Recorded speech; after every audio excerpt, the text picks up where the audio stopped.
எப்படா ரிலீஸ் ஆகும் எப்படா ரிலீஸ் ஆகும்னு கேட்டுட்டு இருந்தவங்க இப்போ எப்படிடா ரிலீஸ் ஆச்சுன்னு கேட்டுட்டு இருக்காங்க. அதாவது ஜனநாயகன் படம், அந்த படத்தை பற்றி தான் பேசிட்டு இருக்கோம். இந்த படம் பார்த்தீங்கன்னா இல்லீகலாக இன்டர்நெட்டில் லீக் ஆகி ஃபுல்லாக ஷேர் பண்ணி எல்லாம் படம் பார்த்துட்டு இருக்காங்க.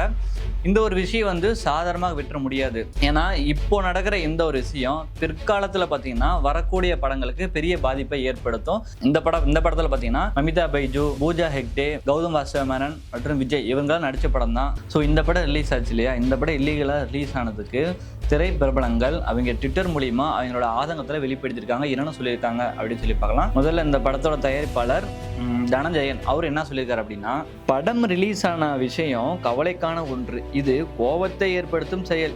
இதை செய்தவர் யாராக இருந்தாலும் தண்டிக்கப்பட வேண்டும்.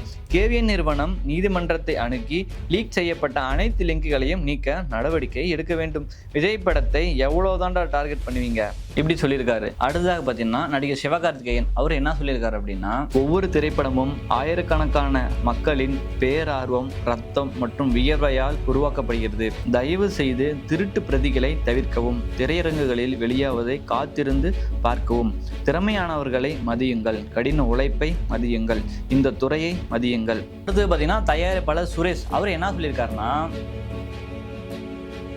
நிசப்தன் பட இயக்குனர் இவர் என்ன சொல்லியிருக்காரு அப்படின்னா, இந்த படத்துக்கு கீழே எடிட்டர் ரெஃபரன்ஸ் அப்படின்ற ஒன்று மென்ஷன் பண்ணியிருக்காங்க. ஸோ இதை அந்த படத்தோட குழுவில் இருக்கும் யாரோ ஒருவர் பார்க்கறதுக்காக எடுக்கப்பட்ட ஒரு அவுட் தான். இது எப்படி லீக் ஆச்சு. ஸோ இந்த அவுட் டேட்டு வச்சு அந்த யார் லீக் பண்ணாங்க அப்படின்றத பிடிச்சிடலாம் அப்படின்னு சொல்லியிருக்காங்க. அதன் பிறகு பார்த்தீங்கன்னா நம்ம நடிகர் சூர்யா அவர் என்ன சொல்லியிருக்காருன்னா, எதையும் நொறுங்கும் அளவுக்கு வருத்தம் அளிக்கிறது. இது அநியாயம். டீம் ஒர்க் வீணாகக்கூடாது. தயவு செய்து இந்த படத்தை பார்க்கவோ பகிரவோ விவாதிக்கவோ வேண்டாம். என் நண்பனுக்கு உறுதுணையா நான் நிற்பேன். இந்த விஷயத்தை செய்தவர் யாரா இருந்தாலும் மன்னிக்கவே முடியாது. தமிழ்நாடு திரையரங்க சங்கம் மற்றும் மல்டிபிளெக்ஸ் உரிமையாளர் சங்க தலைவர் திருப்பூர் சுப்பிரமணியன் அவர் என்ன சொல்லியிருக்காரு அப்படின்னா, நீங்களே பாருங்க.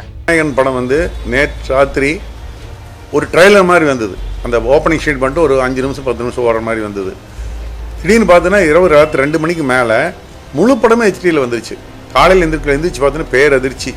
திரையரங்கு உரிமையாளர்களாகட்டும் இல்லை தயாரிப்பு செக்ஷன் ஆகட்டும் எல்லாத்துக்குமே மிகப்பெரியது. இப்போ இந்த படம் இந்த மாதிரி இல்லீகலாக ரிலீஸ் ஆனதுனால தமிழ் சினிமா இண்டஸ்ட்ரிக்கு மிகப்பெரிய நஷ்டம். குறிப்பாக தயாரிப்பாளருக்கு அவர் 400 கோடி ரூபா 350 கோடி ரூபா இன்வெஸ்ட் பண்ணி எடுத்த இந்த படம் இப்படி லீக் ஆயிடுச்சுன்னு சொல்லிட்டுனா அவர் மிகப்பெரிய நஷ்டத்தை சந்திப்பார். எங்களுக்கெல்லாம் மிகப்பெரிய மன வருத்தம். இன்னும் சொல்ல போனால் இந்த ஆண்டில் நாங்கள் எதிர்பார்த்த பெரிய படங்களில் இதான் நம்பர் 1 லிஸ்ட்டில் இருந்துட்டு இருந்தது. அதன் பிறகு பார்த்தீங்கன்னா கேவின் ப்ரொடக்ஷன்.